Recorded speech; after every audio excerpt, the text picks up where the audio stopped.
Hello, lovelies. I'm so glad to see you. And as always, I hope you're staying healthy, happy, and if at all possible, safe at home. If you are at home, maybe you're like me and you're doing a lot more baking these days. In fact, I know you are because I've been getting tons of comments and great pictures from you guys, which I have been loving. But one thing I've been hearing over and over and over again is that a lot of you are having trouble finding flour in your local supermarkets. So today I thought it would be fun to share one of my very favorite flourless recipes. These are my double chocolate brownies with just a sprinkle of sea salt. And guys, they're made with no flour at all. In fact, the base of these brownies is my uber secret ingredient, black beans. I know, don't click away, it sounds a little bit funny. We are going to be using canned black beans in this recipe and they are totally delicious. Now, because we wanna make sure our batter is nice and smooth in this recipe, I am going to be mixing it up in my food processor. If you don't have a food processor, you could definitely do this with a blender instead. You'll wanna just use a spoon to scrape down the sides while it's blending up. Now, to the bowl of my food processor, I am going to be adding my black beans. So I've got one large can of black beans that's been rinsed and drained, headed right in here. I am also going to be adding some sugar to this. I'm using just plain granulated sugar here, but you could use some coconut sugar or even some brown sugar would work as well. Now, of course, it wouldn't be any kind of brownie without some chocolate. So our next step is going to be adding our cocoa powder right into our food processor. For my liquid ingredients, I am going to be using some eggs. So I've got 2 large eggs headed right into the food processor. I've also got some coconut oil here. You can see I've melted my coconut oil. You could go ahead and use butter instead, melted butter if you wanted to. But if you want to keep these dairy-free, then coconut oil is a great option. I'm going to be adding some vanilla extract to this.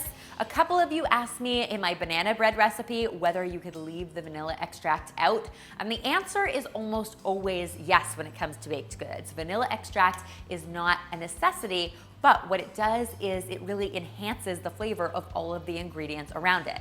So if you have it, definitely use it, but if you don't sweat it. You can still totally make this recipe yourself. I'm also going to be adding a good helping of baking powder to this.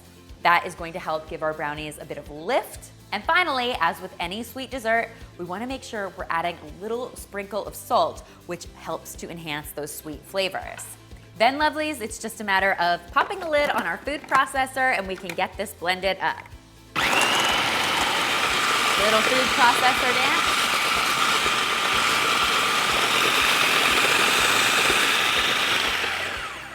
Come on, guys, it doesn't get much badder than this.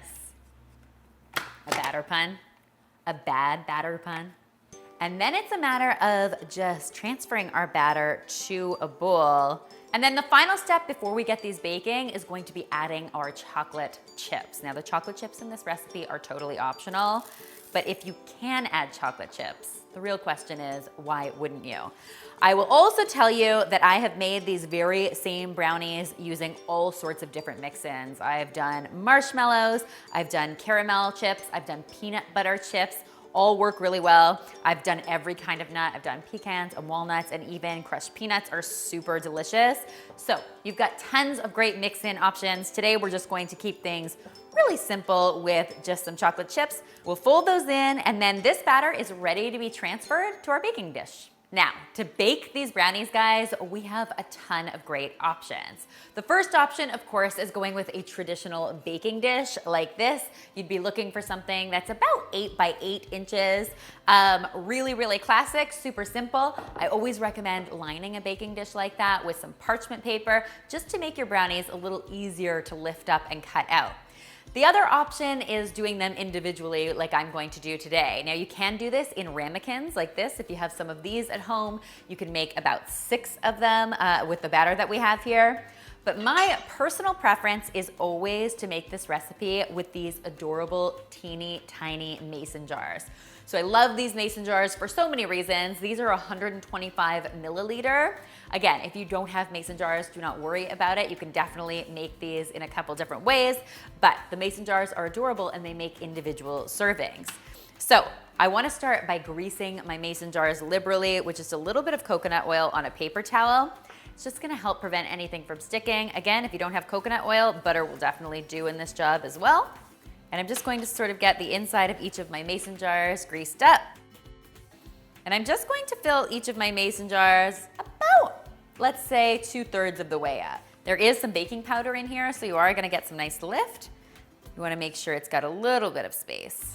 Now, my dears, it is just time to get these into a preheated oven at 350 degrees Fahrenheit for between 35 and 40 minutes. You'll know they're ready when they have this sort of crackle happening on top and a toothpick inserted into the center of each comes out clean.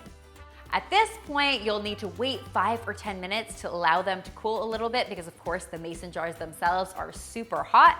And then these are ready to be devoured. You can top them with some whipped cream, some ice cream, or keep things really simple and just add a little bit of flaked sea salt to each. And what you end up with is a dessert that is absolutely irresistible. It's fudgy, soft, chewy, delicious. You won't believe there's no flour in it. Seriously. Do I have brownie on my teeth? I hope you guys will give this delicious dessert idea a try. And if you do, be sure to tweet me, Instagram me, or Facebook me a photo because you know how much I love seeing your kitchen creations. Remember, the full recipe is linked in the description box below so you can find it there. And finally, if you haven't already, be sure to subscribe because there is lots more deliciousness where this came from.